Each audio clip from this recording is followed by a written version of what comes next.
Good morning, everybody. Welcome to my channel. My name is Damien. Today I am going to do the first part in a series. I don't know how long the series is going to be, but this is the first part of a series that I've called This Book Means Everything to Me. So in this series I intend on talking about a book that is important to me for various reasons and then why. So I'll go into a bit of the detail of plot, what happens, how it happens, why it happens, what the author is trying to do, or at least what I think they're trying to do, how they go about doing it, structure, form, things like that. A little bit of admin around the book. So, the title obviously is quite important. The writer is often quite important. Otherwise, how do you ever read the book yourself? And things like that, publisher and translator, if that's appropriate. So the first book that I'm doing today is, when I put it up, it's a bit hard to see, but this is called The Literary Conference by César Aira. So this is a very small book. You can kind of tell it's quite thin. It is 90 pages. It is short. César Aira is well known for writing lots of books, and most of them are short because when you're writing 2 or 3 or 4 books a year, you kind of have to make them short. He has, I believe, published about 50 or 60 books at the moment. It could even be higher, but certainly bashes them out. He is from Argentina. So he writes in Spanish. This book was translated by Catherine Silva, who is a wonderful translator. You'll see her name quite a bit in Spanish language, at the front of Spanish language books. It's published by New Directions. This is called their Pearl series.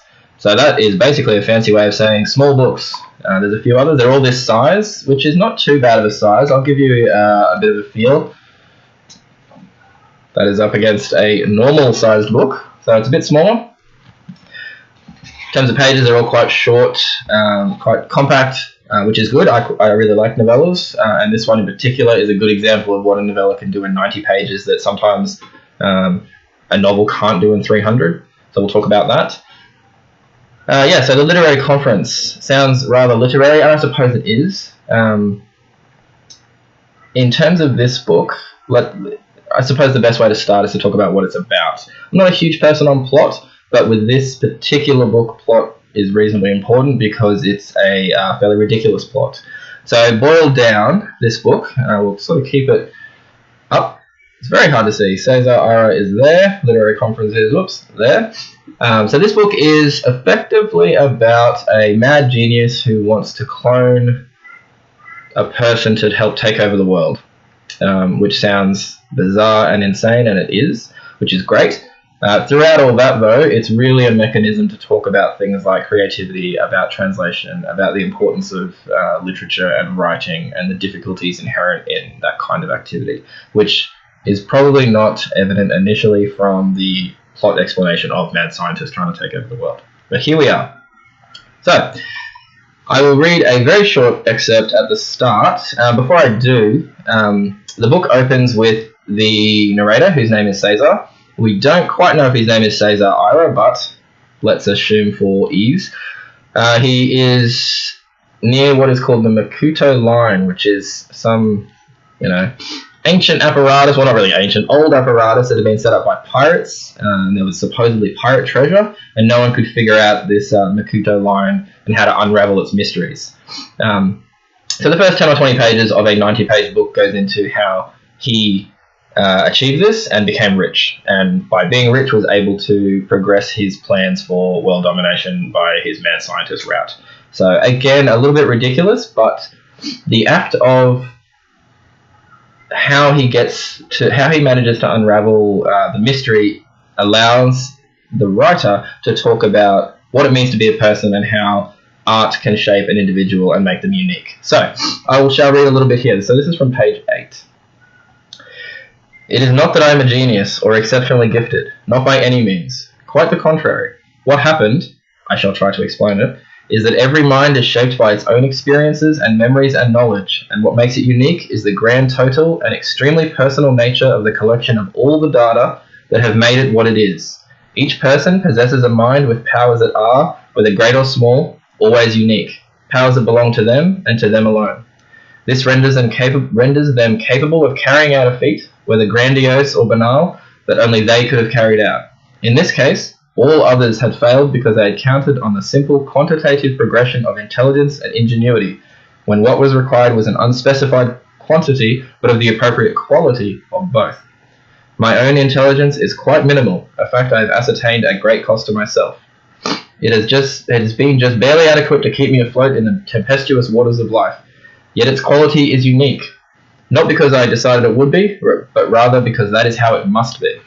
So the theory put forth in that excerpt, and also generally speaking in the first sort of third of the book, is that people are shaped by the media, the art, the life that they have, which is, all very obvious. And the way Aira tries to frame that is by saying, let's take this book right here, which is The Discovery of Heaven by Harry Mulisch.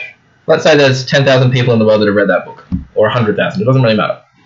Okay, let's add on James Joyce's Ulysses. So, let's say of the 100,000 people that have read Harry Mulisch, there are 70,000 who have read Ulysses. So now there's 70,000 people who have read both of those books. Let's take Roberto Bolaños, between parentheses. And let's say of the 100,000 who have read Harry Mulisch and the 70,000 who have read Ulysses, there are 20,000 who have read between parentheses. Okay. Now let's add on 100 more books or 1,000 more books. And then let's add on movies, and let's add on TV shows, and let's add on paintings, and let's add on what people feel about each of those things.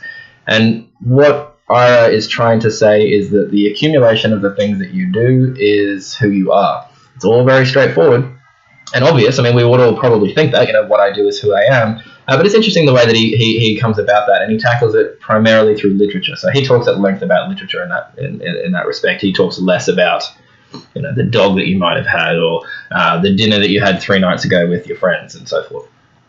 So he solves the Makuto line, and he believes that he was able to solve it because of the accumulation of activities that he's done, particularly books. He's read enough specific books, and he was the only person to have ever read those combination of 1,000 books to then be able to solve the Makuto line. He doesn't go into how he solved it because that's not important. Instead, he just did. Great. Pirate treasure, he's rich.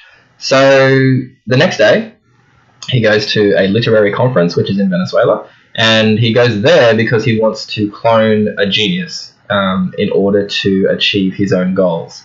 He talks at length about that, and it's interesting because the novel is split into about four different sort of sections, and in each section he opens it by saying that he's going to translate the story in a different way to explain more about it and reveal a little bit more about what he's trying to achieve. So again, the concept of literature, of translation, of communication is always at the forefront, even though what we're really dealing with is pirate treasure and cloning of a genius. So we're dealing with wacky things, but they're used as a springboard to talk about more interesting things. Or I suppose things that are also interesting, because discovering pirate treasure is pretty interesting. So day 1, solves the Makuto line and becomes rich. Day 2, he obtains a cell from a genius, and I'll talk about the genius later, via an ingenious little wasp that he's created that's somewhat mechanical, somewhat organic, that he's shrunk down to this tiny, tiny, tiny little wasp who has retrieved this cell. And then day 3, he decides to go swimming in the the pool at the hotel, because he could not bear to be involved with the tedium of the literary conference, because, as we all should know, literary conferences are quite tedious. So that's what he does.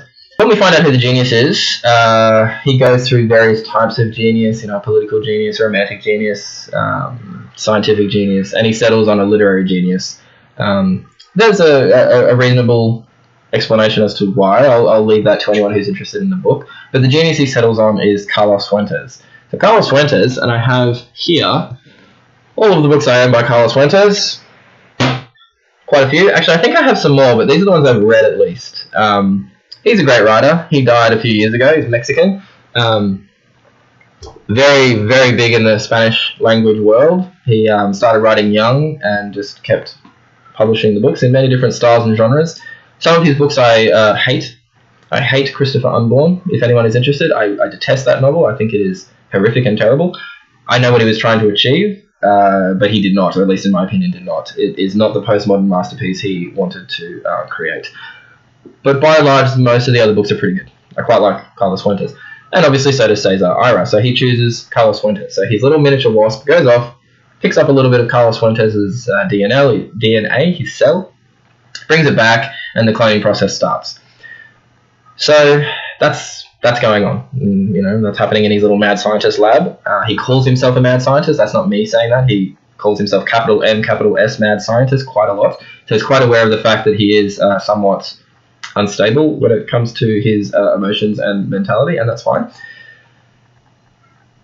So the next part of the book, I suppose, is taken up quite a bit with discussions on what it means to be a genius, what it means to be a mad scientist, and why Carlos Fuentes, but also what it actually means to create. So he uses this as a starting point to talk about the act of creation, and then wraps that around a play about Adam and Eve that he, and this is where it gets weird again because it's a strange book, that he wrote years ago that happens to be put on at this literary conference. So yes, the literary conference he didn't really want to go to, thinks is tedious, went purely to get a little cell of Carlos Fuentes in order to clone him, in order to take over the world, also happens to be putting on a play that he wrote years ago that he kind of forgets the details of about Adam and Eve, which also, oddly, somehow has to do with cloning. So that's kind of the book we're dealing with. And I suppose it's important to say, well, is this a flippant book? Is this a crazy book? Is it not taking itself seriously? And it is flippant in some ways. It is not taking itself seriously, but it uses these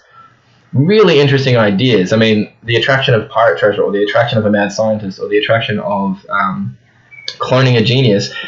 We want to read. We want to know what's happening. We want to keep going. And particularly because it's 90 pages, we know we're not committing to everything that could ever imagine us. This is not a 700-page book. It's not 1,400 pages. It's not War and Peace. So we're willing to go with this. We're saying, okay, you're introducing these increasingly strange situations. Let's see where you're going with this. And where he goes with this is an extended discussion on metaphor, an extended discussion on imagination and creativity. So it's an interesting technique to get the reader in via what is really a schlocky kind of plot, and then hit them with an essay on metaphor, imagination, literature, creativity. It's excellent. To talk a little bit about Roberto Bolaño, who I have mentioned that I quite like. Roberto Bolaño admired César Aira, and he talks about it in this book a little bit, which is between parentheses, which I recommend. And Bolaño compared him with Enrique Villamatas, who I also deeply love. And he wrote, and I'm reading it here, that both Enrique Villamatas and César Aira, they are writing in the territory of the dead and the territory of adventure. And I think that's a nice little turn of phrase that kind of highlights particularly the adventure side of things where Aira operates in. So I think it's a little reductive to say that Aira's plots are there purely as dressing, purely as being pretty. I think it's a little bit reductive. It's true to a certain extent, but he commits to these plots. I mean, these plots matter. They're not poorly done in order to push us towards an essay. They do push us towards an essay, but that's not their entire focus and purpose. He also fully commits to the concept of the mad scientist, the concept of the cloning, the concept of the treasure. I mean, the hunt for the treasure takes 20 or 30 pages of a 90-page book. It's a third. He takes it seriously, which means we take it seriously, and that's quite interesting. So in terms of what happens, the book continues. Plot kind of stops about page 40 and picks up again maybe page 65, and during 40 to 65 we have effectively an essay, like I said, on creativity and writing, which is quite interesting. Then he falls in love, he gets drunk, or he gets drunk and then falls in love. That's probably the best order. He remembers a young student that he used to love, Amelina, but instead falls in love with Nellie, who was one of her friends, or was one of her friends. Has a great old time. And then in the sky, which for me is that way, there are these enormous blue worms, huge, hundreds of feet long, thousands of kilograms, I suppose, and they're starting to wreak havoc everywhere. It's a very big shift. So we're having a great old time with drinking and love and metaphors and literature and mad scientists, but then we have these flying worms throughout the mountains, and they're destroying everything. They're killing people, they're destroying houses, they're ruining cars. So it gets very strange. So what César determines, the narrator, is that instead of the wasp cloning a little tiny piece of Carlos Fuentes, the wasp has taken a cell that was from the tie Carlos Fuentes is wearing, which is made of silk. So we have silkworms flying through the sky, amazing, enormous, huge silkworms. And then this is where the book gets a little bit silly. It was silly beforehand, but this is where the book gets particularly silly. He being the narrator, basically says, look, I don't really remember what happens next. I had this plan, I was trying to do this, but the next thing you know, I've got one of my inventions in my hand and I'm zapping these worms, and away we go. And he solves the problem, everything is taken care of, the worms go away, and the book ends. It's a bit silly. It ends quickly, and it ends because he has done what he needs to do. His essay has been written, his plot has been introduced, he got to talk about Carlos Fuentes for a while, which is great because everyone likes to read about Carlos Fuentes, and then there's not much left for the book to do, so he just wraps it up and goes, done. So that is a little bit of a shame, but the rest of the book is very, very strong, and even that area is quite strong. That part of it is strong, because it's hilarious, it's ridiculous, it's absurd, it's fun to read, but it's less serious. And when I say before that he takes his plot seriously, he does until probably that point, and then it gets a little bit not quite so serious. He just clearly wrote himself into a corner and had no idea what to do, but that's okay. That's okay. All ends well. So it is ridiculous, but it is a great way to end what's being said. It allows him to have written about the challenges of translation, the challenges of communication, the challenges of metaphor, the challenges of literature, the challenges of writing, while writing about a mad scientist who creates enormous destructive worms that, wipe out chunks of this city. It's great. So for me, the reason why this book is so important to me is because it's able to do that. It showed me the way that you can write very seriously about very serious topics that mean a lot to my heart, while still providing the reader with something that is entertaining, that is lowbrow, that is fun, that isn't dreary. We don't need to read miserable stories set in the rain where people just wander around being hopeless while having their deep thoughts. It doesn't need to be like that. It can be light, it can be silly, it can be funny, it can be engaging, while still being just as smart, just as clever, just as challenging in the perspectives that it's trying to provide. And that's something that Aira did for me, which is why I turn to this novel quite a lot. I mean, it's 90 pages. I can read it easily in a day, on a bus, sit down, read an hour or two. It's great. Then you get the full gamut of what literature can do, which is plot, characterization, and an appeal to the higher arts. And for me, that is why this is a book that is really important to me. It's a book that has helped shape the way I think about what literature can do, and also maybe what literature should do. Literature, it can be fun while being serious. It can be engaging while being important, and Aira shows that in a lot of his books. They're all very similar in the sense of plot is strange, what he's writing about is strong, but this one is a very good example of that. So it's published by New Directions. Like I said, the translator is Catherine Silva. You should be able to find this kind of anywhere, really. I've seen it about in bookstores, and believe me, when you live in Brisbane in Australia, to see anything in a bookstore is an amazing thing. So if I can see it, you can probably find it, and I recommend it. It's 90 pages. It's wonderful. This book means everything to me, and it's César Aira's The Literary Conference. Thank you.